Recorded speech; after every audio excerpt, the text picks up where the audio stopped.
안성환의 시사야.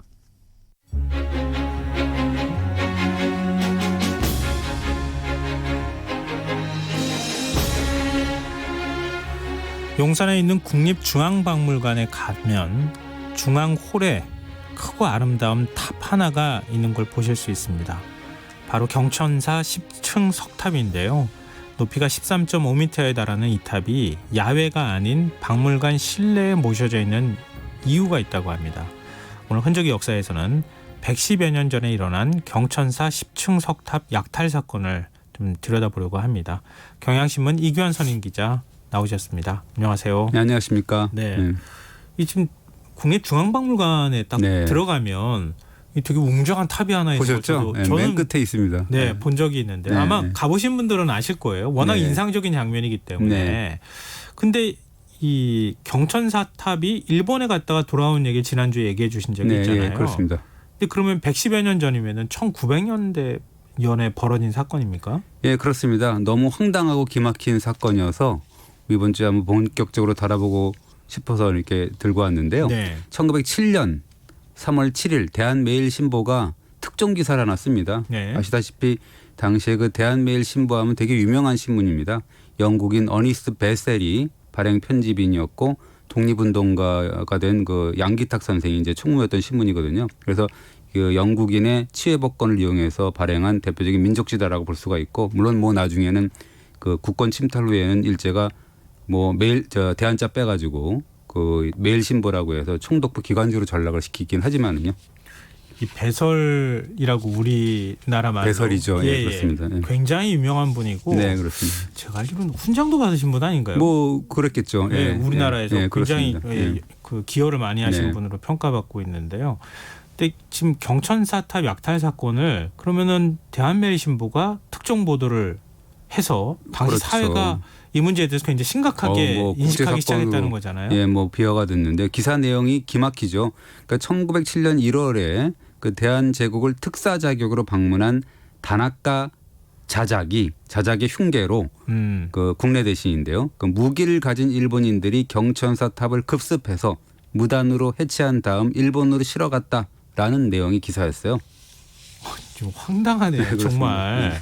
그때는 경술구치 전이잖아요, 지금. 그렇죠. 예, 3년 전이죠. 예. 근데 일본의 국내 대신이라면 굉장히 높은 관직입니까? 그렇습니다. 국내부가 왕실 관련 업무를 총괄했던 부서이기 때문에 어떻게 보면 국내 대신은 국내부 장관이라고 할 수가 있는데 지금 뭐 비교할 수 있는 관직은 없어요. 근데 근데 우리가 따지면 뭐 청와대 비서실장 정도라고 할 수가 있을까 생각이 되는데, 그러니까 장관급인 일왕 비서실장이라는 자가 남의 나라 와서 멀쩡한 탑을 뜯어갔다는 얘기죠.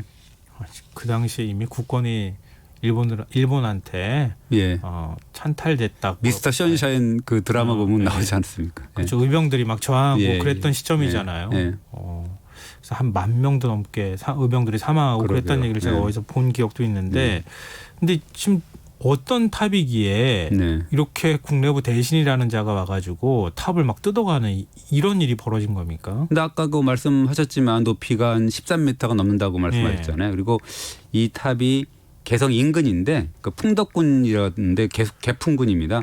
경천사 절터에 서 있었어요. 그러니까 탑의 1층 옥계석에 보면은 원나라 간석기인 1348년에 건립됐다라는 그 발원문이 이제 발견이 되고, 그 탑을 조성한 자가 누구냐 하면 원나라 황실을 등에 업고 권세를 부렸던 그 고려 출신입니다. 환관이기도 하고 권세가였는데 광용 고용보라는 자였고요. 탑을 세운 사람들의 소원을 적은 발원문에 보면은 그게 발견됐는데, 경천사 탑은 고려를 위해 세운 것은 아니고요. 순전히 원나라 황실을 위해서 조성한 탑이다. 그 발원문에 보면은 원나라 황제 폐하와 황태자를 위해 조성한 탑이다라고 언급이 돼 있어요. 당시 원나라 황후라고 하면 고려 출신의 기황후 얘기하는 건가요? 그렇습니다. 그 당시 황제가 원나라 순제고, 황후가 누구냐면 14살 때 공녀로 끌려간 그런 그 원나라 황후가 되고 기황후죠. 그리고 황태자는 순제하고 기황후가 낳은 아유로시리따라라는 황태자였습니다. 그리고 그래서 경천사 탑을 조성하는데 원나라 기술자들을 대거 동원하기도 하고, 그리고 또 원나라에서 유행한 라마 교양식이 이제 경천사 탑 조성이 돼 있죠. 반영이 돼 있습니다. 그러니까 우리나라 탑하고는 생김새가 완전히 달라요. 지금 봐도 굉장히 다른 느낌을 줍니다. 기주가 위로 올라가고 네, 그렇습니다. 하단부 모양이 아자를 그 버그마자 예. 형이고 그게 라마그요 형식이거든요. 그리고 이제 탑에 보면은 현장법사 손오공이 막 등장을 하는 그 서유기의 내용이 잔뜩 조각이 돼 있고 막 그렇습니다. 그리고 보통 우리나라 석탑은 화강암으로 보통 네. 조각을 하잖아요. 근데 이 탑은 회색 대리석을 다듬어 조성을 했는데 그래서 이제 대리석이 좀 약하잖아요. 그래서 주민들이 탑을 갉아먹으면 병을 이겨낼 수 있다라고 해서 경천사 탑을 예부터 야곡탑이다라고 했다 그럽니다. 아 탑을 이렇게 긁어서 그 가루를 내서 약으로 먹으면, 먹었어요. 네. 아 그러니까 탑이 훼손되고 이런 일들이 벌어졌겠네요. 뭐 그랬겠죠. 네. 근데 좀 신기한 게 일본 국내 내신이라고 하면은 네. 일본에 있는 사람이었을 그렇죠. 텐데 네. 어떻게 경천사 탑의 존재를 알았을까요? 뭐 절터에는 이 탑만 덩그러니 서 있었고 절간 건물은 하나도 없었는데요. 근데 이제 1902년에 일제가 미술사학자인 세키노 다다시를 조선에 파견을 합니다. 그래서 조선 문화재를 전수조사하는데 이거는 뭐 조선 침략을 위한 일종의 사전 정지 작업이라고 볼 수가 있는 거죠. 그래서 세키노가 이 조사를 바탕으로 해서 조선 건축 조사 보고서라는 보고서를 편찬을 하죠. 아, 이 보고서를 보고 그러면 이런 탑이 있구나. 내가 가져와야 되겠다. 이렇게 생각을 했다는 건가요? 그렇습니다. 당시에 그 도쿄 국립박물관이 일왕실 산하고 뭐 이랬으니까 단학가 소관이기도 했죠. 그러니까 훗날에 일본 신문을 보면 이런 기사가 나오더라고. 되게 재밌는 기사인데 네. 이 원래 단학가가 경천사뿐만 아니라 경천사 탑을 본떠서 서울 시내 한복판에 만든 원각사 10층 탑이라고 있어요. 되게 유명한 탑이죠. 예. 그것도 눈독을 들이고 있었는데요. 일본 신문 보면 이렇게 나와요. 예부터 조선에 유명한 탑이 둘이 있었는데 하나는 서울 종로의 원각사터에 나머지 하나는 개성 풍덕군의 경천사 자리에 있었다. 그런데 임진왜란 때 가토 기요마사가 그 탑들을 일본에 가져오고 싶었다라는 이야기가 단학가 국내 대신에게 들어가서 단학가는 그렇게 생각했다는 거죠. 그중 하나를 일본으로 옮겨오면 뭔가 했더니 아주 귀중한 전리품이 되는 거 아니야라고 생각을 해서 가져왔다. 뭐 이런 기사입니다. 가토 기요마사도 가지고 오려고 했으니까 네. 내가 갖고 와야 되겠다. 뭐 이렇게 생각한 건가요? 그렇습니다. 그러니까 뭐 이 경천사 탑하고 원각사 탑 같은 경우는 장장 300년 이상 일본인들이 이제 욕심을 부렸다라는 얘기가 되는 건데 이 두 탑을 호시탐탐 노리던 단학가가 마침내 기회를 찾았죠. 1907년 1월인데 단학가가 이제 그 순종의 가례, 그러니까 혼인식에 일본 정부의 특사 자격으로 이제 그 대한제국을 방문할 기회를 얻은 거죠. 그러면서 최종 낙점한 탑, 뭘 가져가야 되겠다라는 탑이 경천사 탑이었는데 사실은 보는 눈이 있기 때문에 네. 그 서울에 있는 그렇죠. 한복판에 있는 원각사 탑을 가져갈 수는 없잖아요. 예. 그래서 사람들 잘 안 보는 개성에 있는 그렇죠. 거 예. 그걸 뜯어가지고 갔다. 그런 얘기죠. 예. 이 상식이 없는 거 아닙니까? 그러니까 이제 그 거짓말을 하게 되는 거죠. 왜냐하면 내가 일본 정부의 특사적으로 왔는데 고종 황제를 만나서 이거 양국의 의의를 위해서 경천사 탑을 기증해달라라고 간청을 했더니 고종이 흔쾌히 허락하더라. 이런 식으로 거짓말을 친 겁니다. 거짓말요? 네. 그럼 그렇게 그 탑을 뜯어올 때도 뭐 고종이 허락을 했다. 그렇게 얘기하고 막 뜯어간 거예요? 그렇죠. 그러니까 터무니없는 이야기라는 게 이 나중에 이제 이 사건이 국제 문제로 비화하니까 일본 신문에서도 단학가 주장에 의문을 제기했습니다. 뭐라고 제기했냐면 그 경천사 탑을 대한제국이 단학가 대신한테 기증을 했는지 혹은 억지로 일본 신문에 기증을 강요당한 건지는 의문스럽다. 일본과 한국의 친교를 위한 기념물로 만약에 한국 황제가 일본 황실에 기증했다면 상당한 예절의 격식을 거쳐야 하는 거 아니냐. 그런데 기증문서 하나도 없고 공식 사절 한 명도 없고 서울에서 그냥 고물상을 하고 있는 일본인을 통해서 일본으로 보내졌다. 이거는 이상한 거 아니냐라고 이제 일본 신문 중에 하나가 보도를 하더라고요. 그러니까 고종 황제가 만약에 그렇게 큰 탑을 고려시대 때 탑 아닙니까? 네. 그걸 만약에 준다고 기증한다고 했다 그러면은 굉장히 성대하게 기증식도 하고 뭐 그랬을 거 아니에요. 그리고 새빨간 거짓말이라는 얘기죠. 그래서 이제 단학가는 그 서울에 골동품상을 운영하는 곤도라는 자한테 뜯어오라고 지시를 내리죠. 그게 1907년 2월 4일인데 그 전에 이제 이미 무기를 든 일본인 수십 명이 탑 주변으로 몰려가서 천막을 치고 탑을 막 헐었다 그러죠. 그럼 개성 주민들이 이거 보지 않았겠습니까? 네. 당신들이 뭔데 이거 뜯어갑니까? 이렇게 얘기 혹시 안 했어요? 당연히 이제 주민들이 막아섰고 그다음에 그 개풍 군수도 나타나서 누가 허락했냐 안 된다라고 하죠. 그러니까 예. 그렇게 반발하니까 일본인들 그리고 인부들이 다짜고짜 총으로 위협하고 칼을 휘두르면서 그 탑을 헐어버렸다라는 거고 대한매일신보 보도에 따르면 일본인들이 새벽에 몰래 남아있던 탑재석을 달구지 수십 대에 싣고 급하게 떠났다. 주민 20여 명이 일제히 달려들어서 막으려 했지만 일본인 40~50명이 총검을 들고 시위하면서 달구지를 좌우에서 호송했다. 도저히 막을 수가 없었다라고 보도를 했습니다. 아, 참. 일본이 1905년 러일 전쟁 끝나고 난 다음에 네. 눈에 보이는 기고만장했다고 봐야 보이는 게 없었네요. 진짜 백두대낮에 어떻게 이런 일이 벌어질 수 있습니까? 그러니까는 완전히 뭐 지금으로 따지면 아나무인이고 인간 말종이라고 봐야 되고 그것도 일국의 장관이지 않습니까? 네. 그리고 이 망연자실한 군수가 달구지 바퀴 자국을 따라가 봤다는 거예요. 이 바퀴 자국은 이미 개성에 기차역까지 나 있었고 포장된 덩어리마다 일본 국내성으로 보내는 물건이라는 딱지들이 붙어 있었다고 합니다. 아, 이거 어떻게 봐야 됩니까? 이게 참. 좀 답답하기도 하고 화가 나기도 하고 그러네요. 뭐 일제 시대 때 일제 강점기 얘기를 하면 늘 그렇게 좀 답답한 이야기들이 많은 거죠. 그러니까 네. 완전히 눈 뜨고 코베기였다라는 거고 그럼에도 불구하고 어쨌든 대한매일신보 덕분에 사건이 커지게 됩니다. 대한매일신보가 끈질기게 비판 기사를 써대는데요. 뭐라고 써대냐면 다나카 자작은 우리 인민을 만만하게 본 것이다. 한국 인민이 그 만행과 모욕에 능히 항거할 것이다. 이런 기사. 혹은 고종 황제의 허락을 얻었다는 것은 꾸며낸 말이다. 황제가 600년 된 유적을 가져가라고 허락했을 리도 없고 설령 주었다고 하더라도 본심은 아니었을 것이다. 라는 기사. 또는 그 석탑을 빨리 되돌려 보내라. 잘못을 사죄하라. 일본으로서는 역사에 무한한 수치가 될 것이다. 반성하라. 라는 촉구하는 기사들을 연일 쏟아냅니다.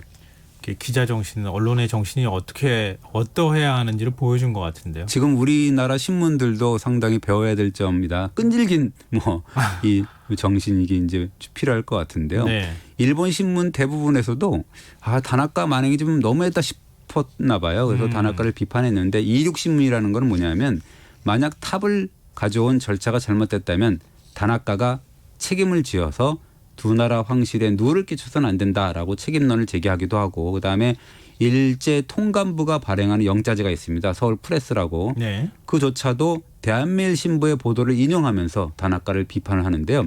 당시에 그 일본계 신문인 서울 프레스가 경쟁지인 대한매일신보를 인용 보도한 거 이거는 뭐 기사를 받았었다고 우리가 표현하는데 신문들은 네네. 처음이었다고 합니다. 아, 그래요? 네. 그럼 일본 여론도 별로 안 좋았다는 얘기가 되는 거잖아요. 그렇습니다. 그래서 뭐 다나카 입장에서는 수세에 몰렸겠죠. 그런 몰리니까 그 탑 약탈 사건 책임을 골토품상 아까 얘기했던 곤노한테 책임을 돌리면서 나는 모르는 일이야라고 이제 발뺌을 했는데 오죽하면 통감부 기관지였던 아까 얘기했던 영문판 서울 프레스가 이렇게 기사를 씁니다. 만약 이토 히로부미 후작이 한국에 있었다면 이런 말도 안 되는 그 사건은 일어나지 않았을 것이다라고 기사를 씁니다. 이토 히로부미를 띄워주기 위한 겁니까? 아니면은 다나카가 참 못된 사람이라고 얘기하고 싶은 건가요? 둘 다 마찬가지인 것 같아요. 이게 네. 서울 프레스 자체가 이제 통감부 기관지고 당시 이토 히로부미가 통감이었으니까 그래도 이토 히로부미라면 다나카 같이 그런 무지막지한 약탈 행위를 저지르지 않았을 것이다라고 평가를 한 거긴 한데 그럼에도 불구하고 우리가 이토 히로부미 같은 경우는 예전에도 한번 말씀드린 적이 있지만 그 고려청자를 1000여 점 이상 그 일본으로 반출해간 인물이거든요. 네. 그러니까 50보 100보라고 봐야 되는 거고 그렇습니다. 그리고 여하간에 이런 그 경천사탑 약탈 사건이 국제적인 사건으로 비화를 합니다. 그래서 그 외신에 떠가지고 미국 내 여론도 떠들썩했다 그래요.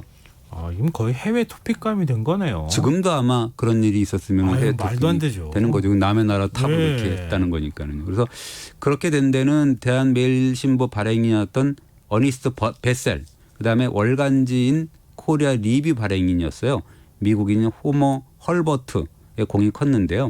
베셀은 아까도 얘기했지만 그 부당성을 최초로 보도하고 6월까지 연속 보도해서 여론을 주도했고 그다음에 코리아 리뷰 발행인인 헐버트는 불법 반출 소식을 듣자마자 현장을 방문해서 목격자들의 증언, 현장 사진을 확보하고 서울 리뷰의 현장 기사로 약탈 사건을 폭로하고 그랬습니다.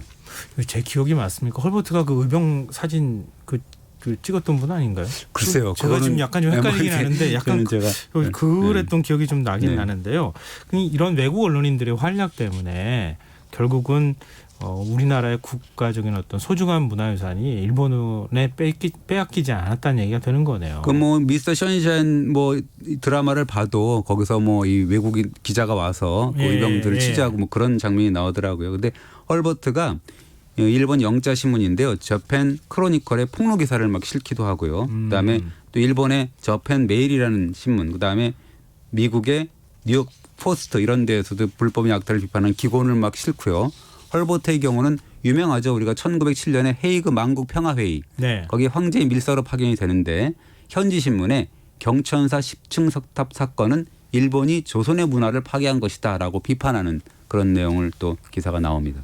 그러니까 전 세계적으로 망신을 당한 거네요. 네, 국내 그렇습니다. 대신 장관이 지금 다른 나라 가가지고 다 뜯어왔다고 하는 게 말이 안 되잖아요. 그때라도 그거는 진짜 말도 안 되는 이야기였다고 하는 건데 이 다나카가 그럼에도 불구하고 끈질기게 버텼는데요.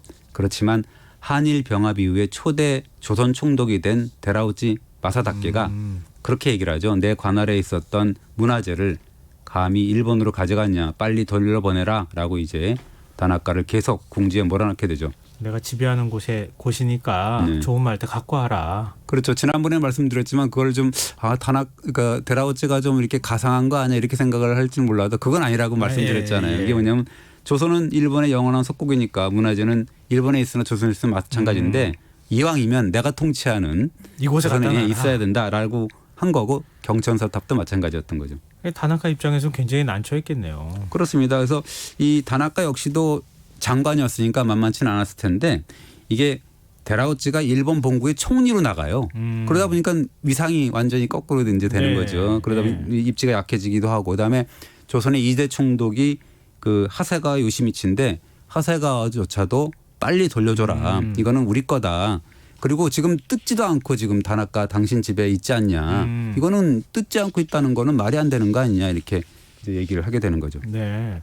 그러면 이렇게까지 가지고 오라고 하는 논리가 뭐였습니까? 그냥 아까 지금 말씀드렸지만 이게 1907년에 무리를 일으켰는데 포장도 뜯지 않고 다나카 집에 있었다는 거예요. 그러니까 다나카는 이거는 수속 절차도 거치지 않고 무단 반출한 것이다.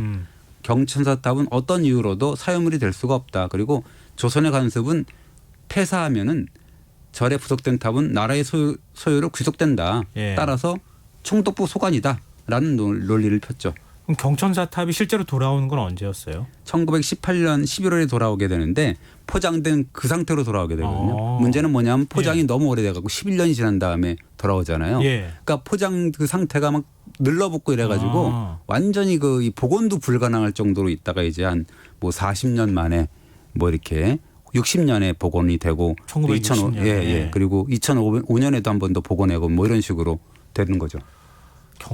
경천사탑 정말 기구한 운명을 갖고 있는 탑이네요. 그렇습니다. 예.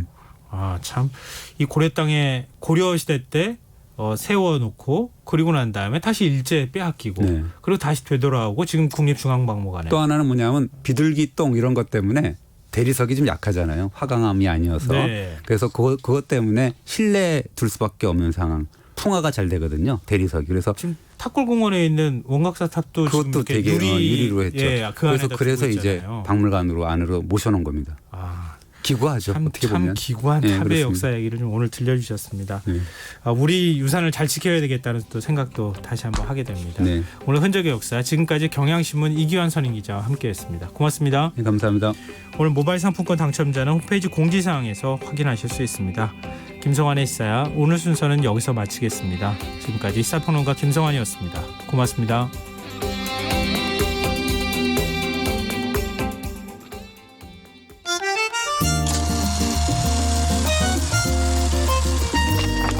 백은하의 영화관, 정여